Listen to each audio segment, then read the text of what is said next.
Welcome to my channel. Today we start the topic the Portuguese. इससे पहले हमने advent of Europeans के बारे में पढ़ा था कि यूरोपियंस इंडिया के अंदर क्यों आना चाह रहे थे या फिर क्यों आए।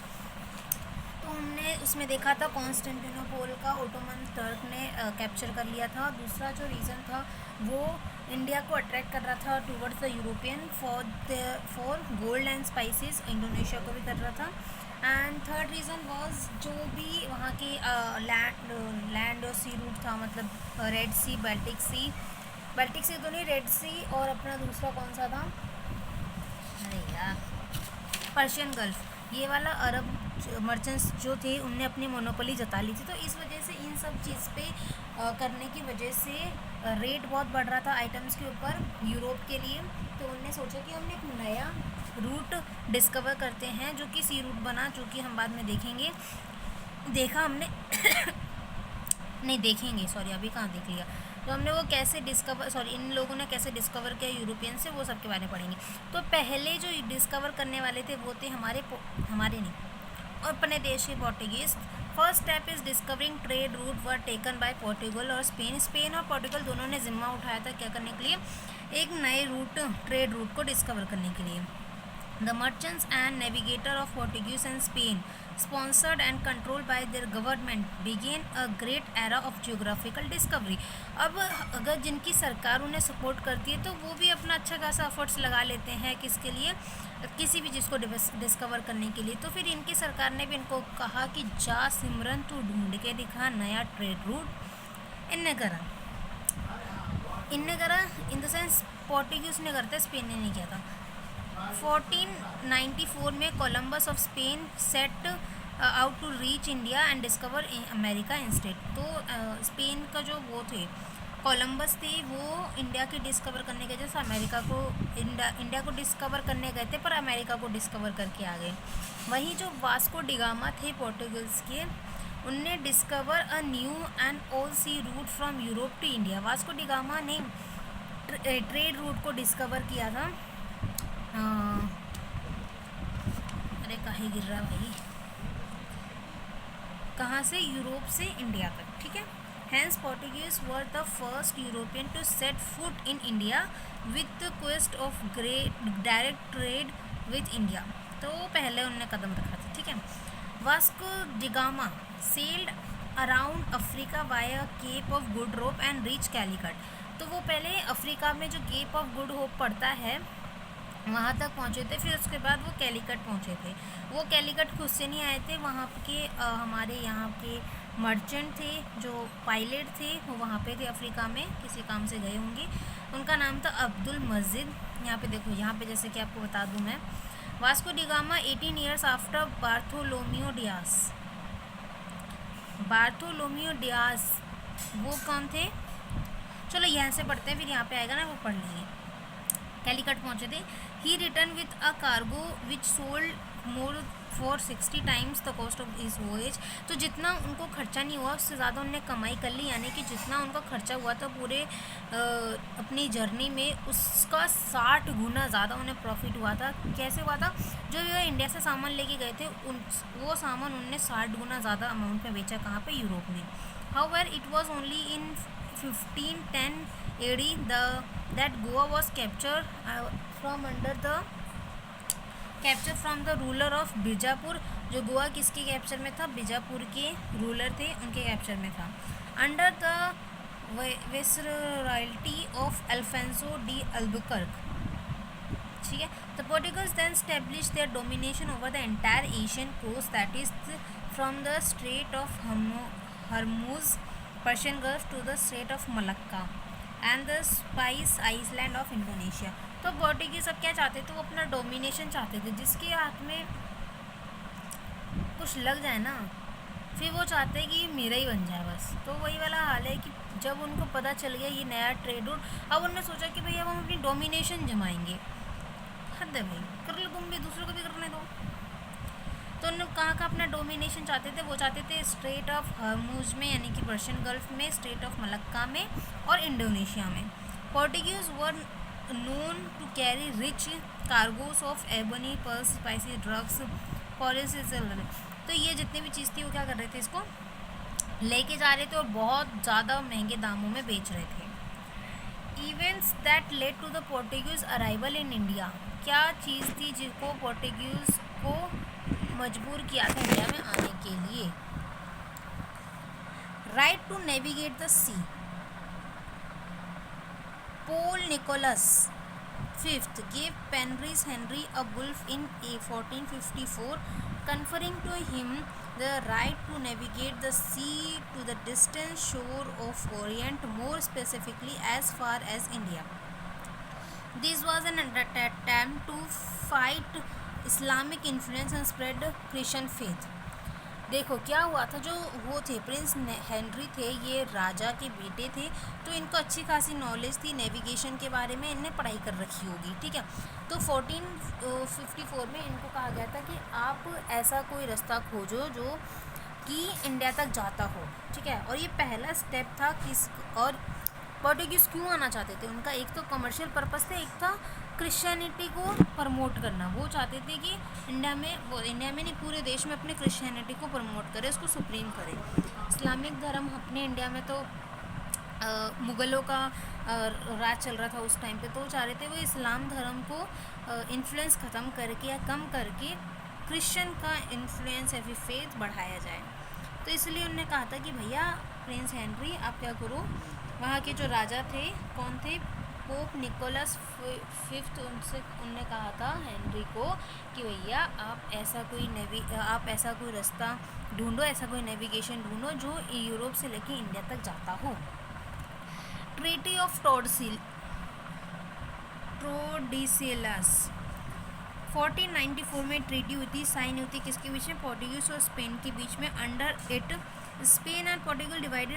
हाँ, उनने क्या कर दिया था, जो स्पेन और अपने पोर्टुगीज़ थे, उनने पूरे अर्थ को 2 पार्ट में डिवाइड कर दिया था कि जो नॉन क्रिश्चियन वर्ल्ड होगा वो क्रिश्चियन वर्ल्ड से नॉन क्रिश्चियन वर्ल्ड में डिवाइड कर दिया गया था, जो non which was 1300 miles west of Cape वेट्रा island in the Atlantic. East went to Portuguese, जो ईस्ट वाला हिस्सा था वो चला गया पोर्टुगीज़ के पास, और जो वेस्ट वाला हिस्सा था वो चला गया स्पेन के पास। क्या ही कर रहे थे।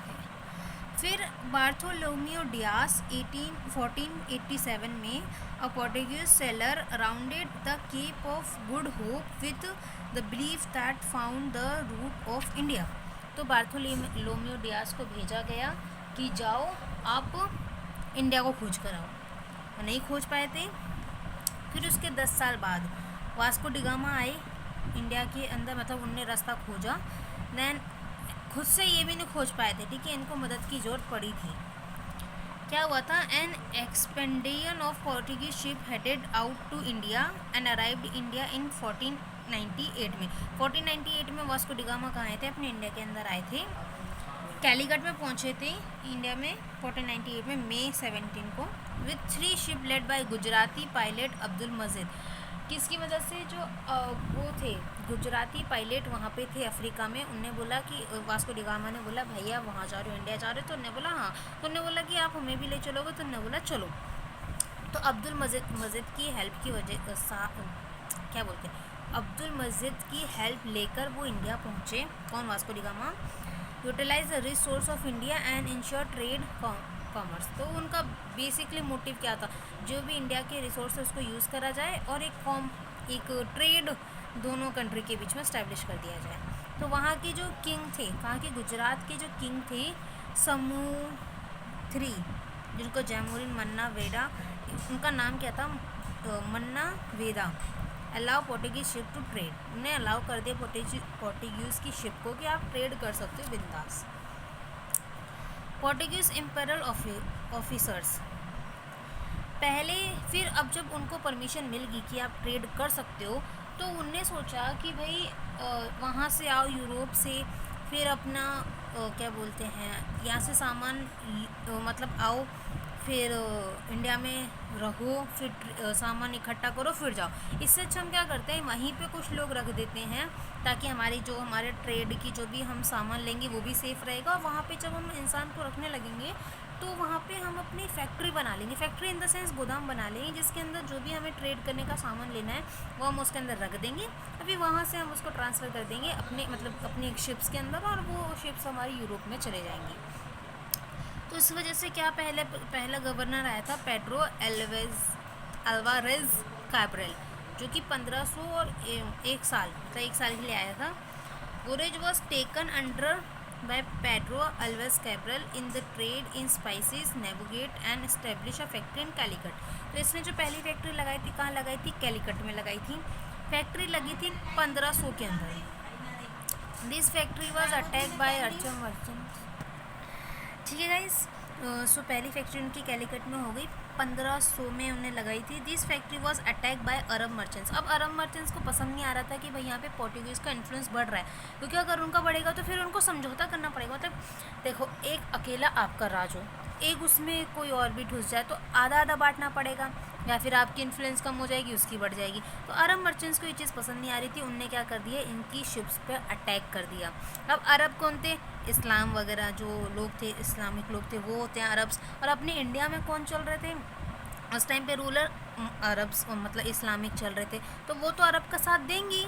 As a result Cabral destroy Arab ships, looted their cargoes and fired at Calicut in retaliation. तो फिर इन पोर्टुगीज़ महाराज ने क्या करा कि अरब की जो लोग थे उनको मार दिया, मतलब काफ़ी सारे शिप्स जो लोग होते हैं, शिप्स पे जो लोग होते हैं उनको मार दिया, यानी कि शायद 600 लोग थे जिनको इनने जिंदा जला दिया। उनकी जो कार्गोज थी उनको लूट लिया गया, और ये सब उनने क्या करा था? कैलिकट में किया था। फिर जो हमारे यहाँ के लोग थे भाई साहब, उनने बोला कि आप ट्रेड नहीं कर सकते, आपसे ट्रेडिंग राइट्स छीन ली जाती है। जो हमारे यहाँ के कौन थे, जो रूलर था उस टाइम पे। फिर आए दूसरे टाइम पे, वास्को डी गामा आए थे 1 साल बाद। Late to establish a trading factory at Cannanore, इन्हें जो स्टैब्लिश करी थी, फिर इनने वही कुछ बोला होगा, अब नहीं होगा, ऐसा हाथ पैर जोड़े होंगे, जो भी किया होगा। फिर इन्हें अपनी फैक्ट्री स्टैब्लिश करी कैनानोर में। Gradually Calicut, Cannanore and Cochin become important sector of Portuguese. अब ये आसपास थे तो इनने क्या कर दिया कि इन तीनों को ही अपना सेंटर बना लिया, और ये काफ़ी इंपॉर्टेंट सेंटर भी बन गए थे पोर्टुगीज़ के। Gradually, under the pretext of protecting the factories and their trading activities, the Portuguese got permission to fortify these centers. अब पोर्टुगीज़ को परमिशन मिल गई थी हमारे यहाँ के रूलर से कि आप अपनी फैक्ट्रीज़ को फोर्टिफाई कर लो, किलाबंदी कर लो, आपकी फैक्ट्री के अंदर कोई नहीं घुसेगा। जो थर्ड आया था वो आया था फ्रांसिस्को डी अल्मीड़ा। ये थर्ड गवर्नर था जो कि आया था 4 साल के लिए, मतलब 5 से 9 तक। Francisco de Almeida appointed first Portuguese governor in India. अच्छा, इनको एज अपॉइंट करके भेजा गया था कि आप वहाँ जाके अपॉइंटेड गवर्नर रहेंगे by the king of Portugal's. He was asked to destroy Arab trade in India by seizing Aden, अमरूज एंड मलक्का। इन्हें तीनों जगह को सीज कर दिया। In short, he was asked by the Portuguese king to consolidate Portuguese administration in India. तो इनको सीधी सी बात है, जो पोर्टुगीज़ के लोग थे वहाँ के, जो जितने भी हायर अथॉरिटीज़ थी, उनने कहा था तुम जाओ वहाँ पे और अपना एक एडमिनिस्ट्रेशन वहाँ पे सेटअप कर दो। मेजर अचीवमेंट क्या की थी? He encounter the combined hostilities of Egypt and Gujarat navies. इनने क्या कर दिया? युद्ध कर दिया भाई इजिप्ट और गुजरात की नेवीज़ के साथ। उसमें इनका जो बेटा था वो मारा गया था, और he avenged his son death next year by destroying Gujarat. और इजिप्ट की जो नेवीज़ थी उनको कम्प्लीटली इनने ख़त्म कर दिया था अगले साल अपने बेटे का बदला लेने के लिए। फिर इनका जो दूसरी अचीवमेंट थी वो है ब्लू वाटर पॉलिसी, यानी कि अपनी मोनोपोली चाहते थे किसके अंदर? इंडियन ओशन के अंदर, कि भाई यहाँ से कोई भी शिप अगर गुजरती है तो उसको हमारी परमिशन लेनी पड़ेगी। अगर उसने हमारी परमिशन नहीं ली तो हम उसको ख़त्म कर देंगे या फिर उसको अटैक कर देंगे उसके ऊपर। ठीक है।